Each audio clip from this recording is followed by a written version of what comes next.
जोहार साथियों, आदिवासी पुरखा श्रृंखला के भाग 2 में आप तमाम साथियों का स्वागत है। आज हम लोग बात करेंगे इस देश की एक बड़ी आबादी के बारे में, आदिवासियों के बारे में, उसके नाम के बारे में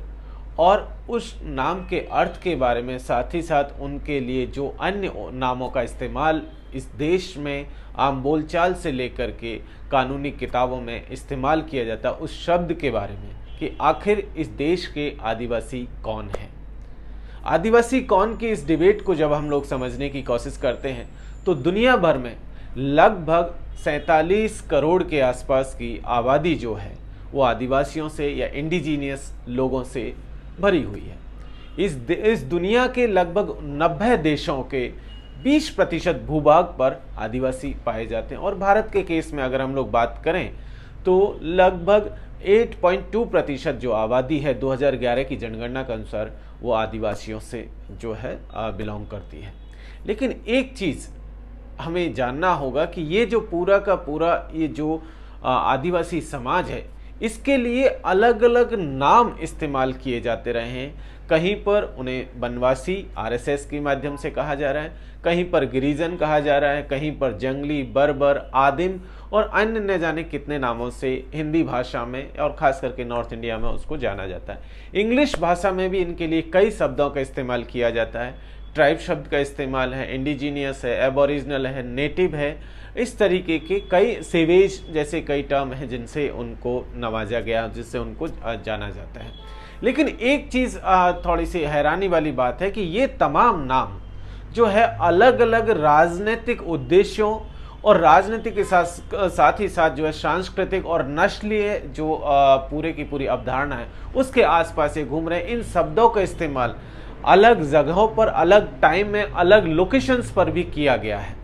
जैसे कि हम लोग बात करें, एक शब्द इंग्लिश भाषा में ट्राइब शब्द का इस्तेमाल होता है, जिसको कि अगर देखें तो अंग्रेजी हुकूमत ने जब अंग्रेजी साम्राज्य था तब खास करके दक्षिण अफ्रीका के वहाँ के जो मूल निवासी थे, वहाँ के जो ओरिजिनल लोग थे, आदिवासी थे, उनके लिए इस शब्द का इस्तेमाल करना शुरू किया। हाँ, एक हिंदी में अगर हम लोग देखें तो गिरिजन शब्द का इस्तेमाल जो है लगातार हो रहा था, लेकिन 1982 और 1992 में 2 आदेश भारत सरकार ने निकाले थे। उसके में आदेशों में कहा गया कि ये दोनों शब्दों गिरिजन शब्द के इस्तेमाल पर रोक उन्होंने पूर्णतः लगा दी गई थी। लेकिन आज भी सांप्रदायिक फोर्सेज जो हैं वनवासी शब्द का इस्तेमाल करती हैं और उसके पीछे की जो मकसद है वो उसको भी हम लोग बखूबी जानते हैं कि उसका मकसद ये रहता है कि भाई किस तरीके से आदिवासियों को, उनकी पहचान को सिर्फ जंगलों तक और जंगल में रहने वालों तक ही समेट दिया जाए। मैदानी इलाकों में या पहाड़ी इलाकों में जो लोग रह रहे हैं या समुद्र के किनारे पर जो लोग रह रहे हैं, उन हिस्सों में जो लोग हैं तो उन सबको वो आदिवासियों की कैटेगरी से एक्सक्लूड करने की कोशिश करते हैं। ये उनकी अपनी एक राजनीति का हिस्सा है। लेकिन अगर हम लोग इसकी जो है पूरी की पूरी डिबेट में जाएं और पूरा जहां से शुरुआत होती है तो कॉन्स्टिट्यूएंट असेंबली में भी अगर हम लोग देखें तो कॉन्स्टिट्यूएंट असेंबली की बहस में भी जब आदिवासी शब्द को हटा दिया गया था और हटाने के पीछे जो लॉजिक दिया गया वो इलॉजिकल तरीके से जो है दिया गया और उस इलॉजिकल तरीके में ये कहा गया कि आदिवासी जो शब्द है उसकी बहुत कोई खास वैल्यू नहीं है, इसलिए उसकी जगह जो है जनजाति शब्द का इस्तेमाल किया गया। हालांकि आदिवासी समाज में जाति जैसा कोई अवधारणा एग्जिस्ट नहीं करती है, उनके सिस्टम का हिस्सा नहीं है, तो जनजाति कैसे हो सकती हैं, लेकिन वो इस्तेमाल किया गया क्योंकि उस तरफ जो गैर आदिवासी लोगों का बहुमत था और उसको मद्देनजर रखते हम देखते हैं कि आदिवासियों की आवाज़ को वहाँ पर अनसुना किया गया और आदिवासियों के लिए एक नई शब्दावली जो है गढ़ी गई।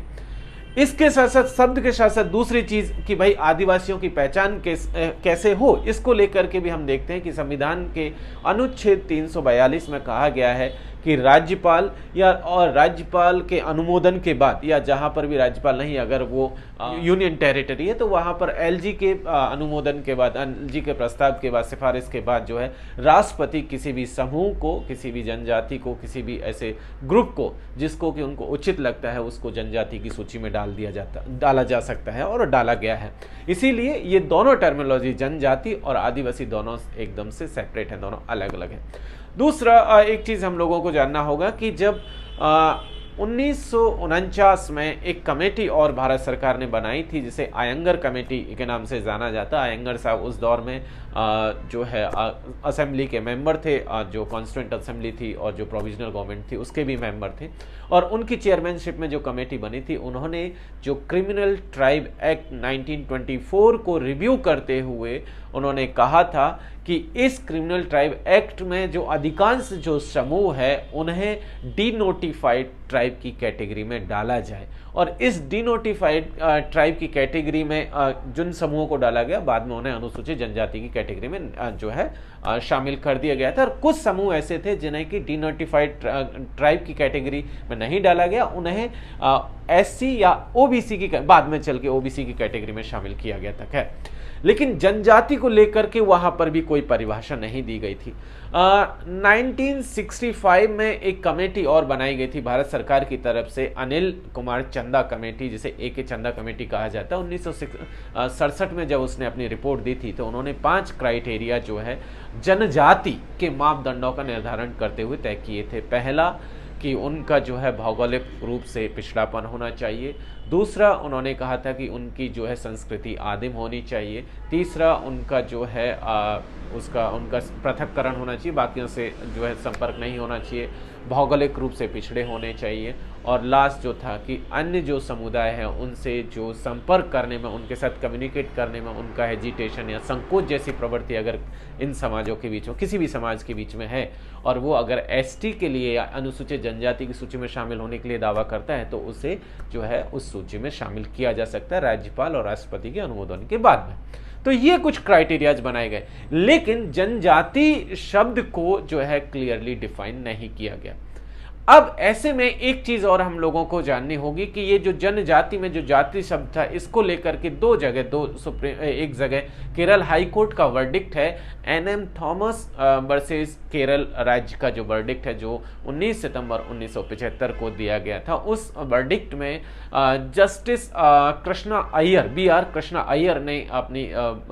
बात कहते हुए उन्होंने कहा था कि इस देश में एससी और एसटी, खास करके एसटी पे फोकस करते हुए उन्होंने कहा था कि इनके लिए ये जो शब्द जाति शब्द इस्तेमाल किया गया, जनजाति शब्द में जो जाति शब्द है, ये इस्तेमाल बहुत गलत किया गया, ये हिंदू फोल्ड में नहीं आते हैं, कोट एंड कोट उन्होंने करते हुए कहा। दूसरा, जो कॉन्स्टिट्यूशन में इन्हें हिंदू की कैटेगरी में डाला गया है, ये कॉन्स्टिट्यूशनल एरर है। इसका मतलब ये हुआ कि भाई जब हिंदू की कैटेगरी में नहीं आ रहे, उससे अलग हैं, तो जाहिर सी बात है कि जनजाति शब्द भी जो है उस बात को बहुत क्लियरली सामने नहीं रखता है। इसी तरीके से 2011 का जस्टिस मार्कंडे काटजू का एक जजमेंट है जो सुप्रीम कोर्ट में रहते हुए उन्होंने दिया था। उन्होंने कहा था कि ये जो 8% की आबादी है, क्योंकि 2011 का डेटा जनसंख्या रजिस्टर का डेटा आ चुका था और उसमें कहा गया था कि 8.2% पॉपुलेशन है, तो उस डेटा को आधार बनाते उन्होंने अपने जजमेंट में कहा था कि भाई ये जो 8.2% आबादी है, यही इस देश के ओरिजिनल लोग हैं, यही इस देश के आदिवासी हैं, बाकी तमाम लोग बाहरी लोग हैं जो बाद में यहाँ पर आकर के बसते रहे हैं। ऐसे में एक चीज़ हमें क्लियर कर लेनी चाहिए कि आदिवासी और जनजाति दोनों अलग अलग हैं। अब दूसरी चीज़ हमें देखनी होगी कि जनजाति का दर्जा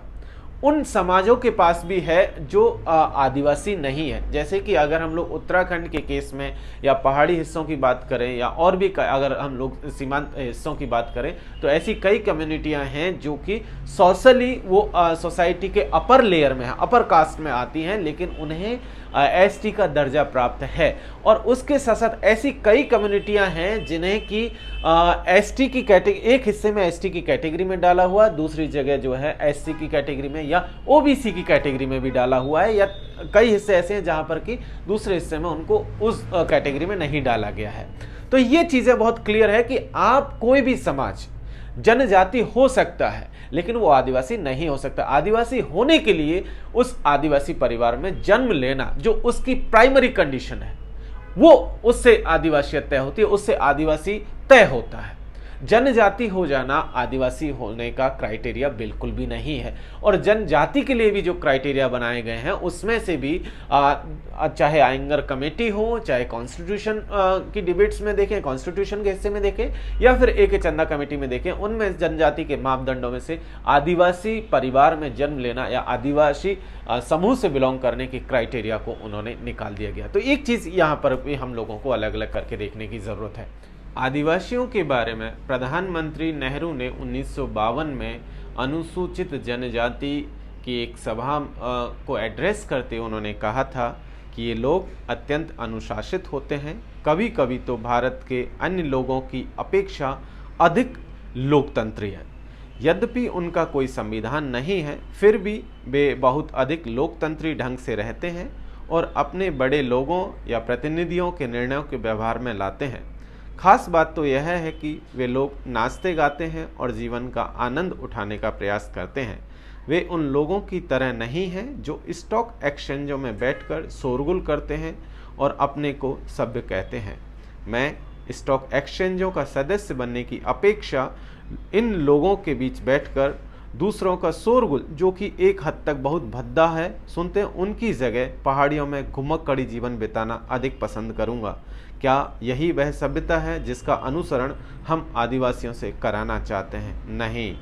मुझे पूरा विश्वास है कि आदिवासी अपनी नाच गाने की सभ्यता के साथ साथ उस समय तक भी जीवित रहेंगे जबकि स्टॉक एक्सचेंज समाप्त हो चुके होंगे। हमें आदिवासियों की मूल भावना को नष्ट करने की अपेक्षा उनसे कुछ न कुछ शिक्षा ग्रहण करनी चाहिए। ये हमारे अपने अंग हैं। हमारा काम कुछ स्कूल, कुछ अस्पताल, कुछ दवाखाने खोल देने से समाप्त नहीं हो जाता। हमें अपने दृष्टिकोण में परिवर्तन लाना होगा। दूसरी बात जो बहुत ज़रूरी है वो ये है कि भाई अब आदिवासी हम लोग किसे माना जाएगा, कौन समूह है जो समाज जो इस पूरी की पूरी साउथ एशियन कॉन्टिनेंट में अगर हम लोग देखें, जिनके की हिस्ट्री इंडस से जुड़ता है और इंडस से पहले तक जुड़ रहा है, जो आदिम संस्कृति के वाहक रहे हैं, जो प्रकृति की पूजा करते रहे हैं, जिनका पूरा जीवन प्रकृति मूलक रहा है, जो सामूहिकता में विश्वास करते हैं, जो सहअस्तित्व में विश्वास करने वाले जो लोग हैं वो आदिवासी के, जिनका पूरा जो भाषा है, जिनका जो रहन सहन खान पीन का जो तौर तरीका है, जो प्रकृति के हिसाब से चलता है, प्रकृति में जो चेंजेस आ रहे हैं उस पूरे के पूरे एनवायरनमेंट के हिसाब से उनका जो है पूरी जीवनचर्या, उनका सारी चीज़ें तय हो रही हैं। एक और जो बहुत ज़रूरी और ख़ास बात है कि आदिवासियों के बीच में निजी जैसी कोई कॉन्सेप्ट नहीं है, निजी संपत्ति जैसा कोई अवधारणा मौजूद नहीं थी। लेकिन हमने देखा कि सामंती राज्यों के उदय के बाद उसके साथ साथ इस कैपिटलिस्ट ऑर्डर के आने के बाद हमने देखा कि जिस तरीके से ग्लोबल कैपिटल ऑर्डर ने तमाम संसाधनों को निजी संपत्ति में तब्दील किया, इन्हें राज्य की संपत्ति में तब्दील किया, और उसके बाद धीरे धीरे जो गैर आदिवासी समाजों का जिस तरीके से स्टेट के ऊपर कंट्रोल हुआ, पूरे की पूरी मशीनरी के ऊपर कंट्रोल हुआ, उन्होंने जैसे जैसे संसाधनों के ऊपर अपना मालिकाना कब्जा करना शुरू किया, उसके बाद ये निजी संपत्ति की अवधारणा को बहुत जनरलाइज कर दिया गया। कानून के शासन के नाम पर जमीनों को बंटवारा किया गया, उसे स्टेट की प्रॉपर्टी बताया गया, और उसके बाद आदिवासियों को उनके परंपरागत हक हुकूक से जो है लगातार बाहर किया जाता रहा और अभी भी किया जा रहा है। ऐसे में अगर हम लोग इस समाज के लिए शब्दों की बात करें तो हिंदी भाषा में उसके लिए एक आदिवासी शब्द जो है सबसे उचित है, जो कि उसकी अस्मिता का, जो उसकी चेतना का और उसके साथ साथ आदिवासी परंपरा और आदिवासी विश्वास को और इस समाज के जो विश्वास है उसको रिफ्लेक्ट करता है, उसकी नुमाइंदगी करता है, उसकी पहचान करता है, उस अस्मिता को शो करता है। और अंग्रेजी भाषा के रूप में भी देखें तो इंडिजीनियस वो शब्द है जो आदिवासी के समकक्ष बैठता है। तो ऐसे में हम लोग ये तय कर सकते हैं कि कौन आदिवासी है और कौन आदिवासी नहीं है। बहुत बहुत शुक्रिया।